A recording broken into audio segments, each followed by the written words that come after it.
বাংলাদেশের ইউনুস, বাংলাদেশের সরকার, তারা এত কিছু দেখেও ঠেকে শিখছে না। মানে তারা দেখছে যে তুরস্ককে বয়কট করলে তুরস্কর ইকোনমি ধসিয়ে দিতে পারে ভারত।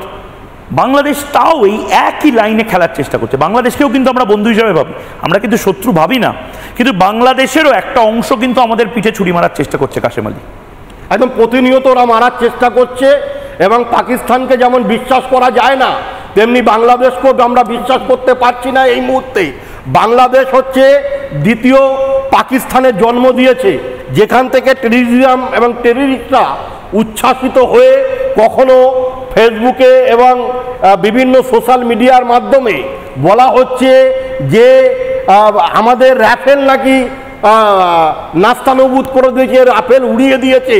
এই সমস্ত প্রোপাগান্ডা গুজবগুলো এই বাংলাদেশ থেকে ছড়ানো হচ্ছে এবং বাংলাদেশ আমাদেরকে শত্রু ভাবছে, আমাদেরকে বন্ধু ভাবছে না। তাই বাংলাদেশকেও বয়কট করা উচিত এবং পাকিস্তানকে তো আমরা বয়কট করেছি। এদের ভাতে মারতে হবে, এদের পেটে মারতে হবে, তবেই এরা শিক্ষা পাবে। এরা টেররিস্টের নাম ভুলে যাবে, এরা সন্ত্রাসীদের নাম ভুলে যাবে, এদেরকে ভাতে মারার চেষ্টা করতে হবে।